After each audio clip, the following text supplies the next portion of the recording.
Ladies and gentlemen, welcome back to Data Dispatch. I hope you guys are having a great day. Let's talk about Palantir stock and analyze some important ratios that are trying to assess PLTR's fair value. Now, why this is important is because we have earnings that is coming up in about a month. And as earnings gets closer and closer, trading sessions, either in the bullish or bearish perspective, will have an increased amount of volatility. There's a lot of trendiness behind the stock right now, and especially looking at these ratios can help us analyze what's this fair valuation for Palantir stock. So before we get too far, hit that like button, subscribe for daily videos, and of course, I'm not a financial advisor. I'm collecting the data and dispatching it to you guys. And there's been some comments out there asking, do I edit my voice to make it sound lower than it is? And the answer is no. This is just my true voice, and I'm sorry it's a little deeper than you would likely expect. But anyway, let's get into the video and let's pop it up here on the screen. You can see Palantir. We haven't had trading since Friday.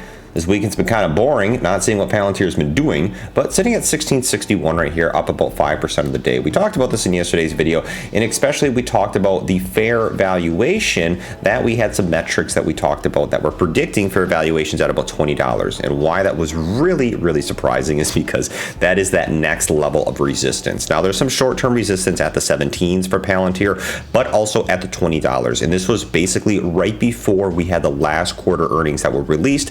And once they were released and they were in line basically with those earnings per share expectations, you had Palantir go from about $20 down to the 15s, where we've been sitting at now, dipping into the even high 13s, 14s, etc. Let's talk about the focus on today, and that is the Growth Tech 2024. This is the EV to GP multiples. Palantir right here sits at number 9th on the list, number 1, 2, 3, 4, 5, 6, 7, 8, 9th on the list. Now, EV to gross profit. This is enterprise value to gross profit multiples. And Palantir sits at number 9 at 15.4x. We're going to be analyzing really what does this mean, and especially talking about EV to S. And that is basically the enterprise value to sales multiples and what that can give an idea of in terms of valuation. Now, enterprise value, breaking that down and basically explaining that. And before we get too far really quick here, we got to remember, a lot of averages for these EV to GP and EV to sales multiples are usually around 1 to 3x. We're looking at some tech stocks right now, and more speculative tech stocks that have a lot of volatility and a lot of trendiness behind them right now. So we also have to acknowledge that as a framework, especially with Tesla coming in here at 26.4x and Nvidia at 19.5x. Both of these stocks have been doing very well, especially with Nvidia this year in terms of the AI boom. But Palantir at 15.4x. Enterprise value, let's break that down first. What basically enterprise value does is gives you more of a detailed outlook compared to just looking at market capitalization. And market capitalization right now for Palantir is at $35.74 billion. Enterprise value, it takes into account debt on hand and also cash and cash equivalents.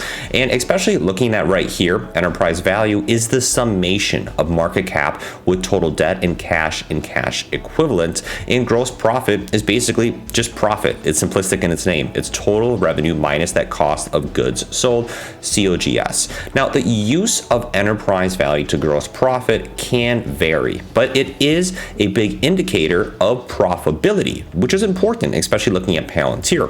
That the EV to gross profit ratio is a measure of a profitability of a company, and it assesses the enterprise value generated for every dollar of gross profit earned, and it's also a measure of net worth. This ratio is really commonly used in terms of different companies in the acquisition process. Now, enterprise value to gross profit ratio is also an effective measure of net worth. So the lower the ratio, the lower the company's worth. Well, we have a pretty high ratio for enterprise to gross profit multiples for Palantir stock, like I said, right here at number 9. So this really does show that Palantir is very profitable right now, which is rare to say among a lot of the tech stocks within the AI industry. And Palantir being a pretty old stock and being a leader within the AI industry is really great, especially for earnings coming up, like I said. And we've seen a lot of expansion in its contractual business. I'm talking about the Department of Defense contract, We have them at the top bidder of that United Kingdom National Health Service contract, tapping into these various industries, not just all government, which was basically kind of what started Palantir's reputation, focusing more and tapping into those commercial industries and diversifying its sector base with clients.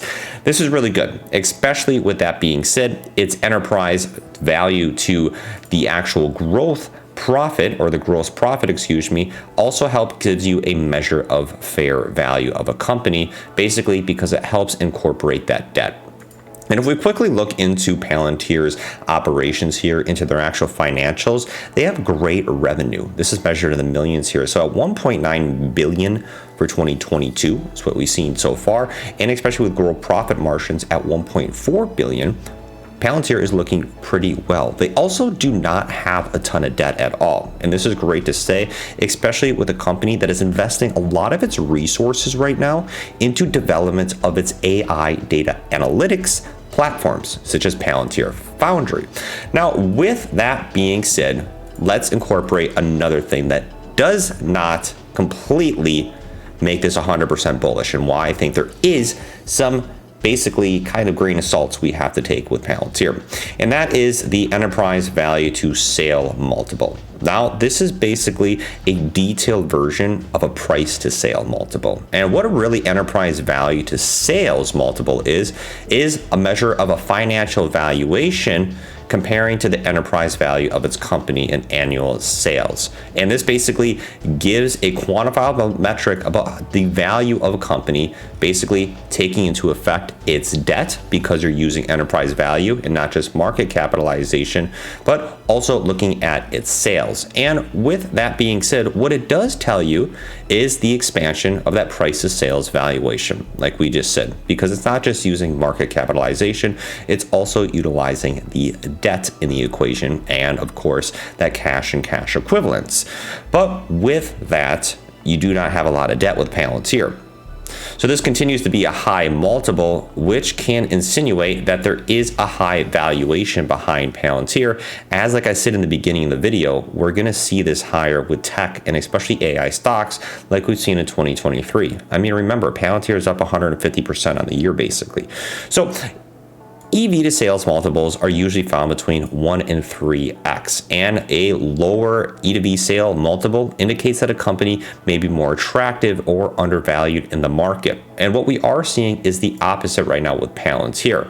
However, the actual amount that investors, retail and institutional investors, are willing to pay for Palantir stock is really the true source of its valuation. And especially at the multiples that a lot of these tech stocks are trading at right now, especially, yes, it's highly profitable, and also it does have a big valuation behind it that does come with a premium price. Now the question is, can Palantir hold that premium price coming into the next earnings, which we're seeing basically on November 6th, November 7th, end of the day, earnings per share estimates for normalized estimates is at 6 cents per share.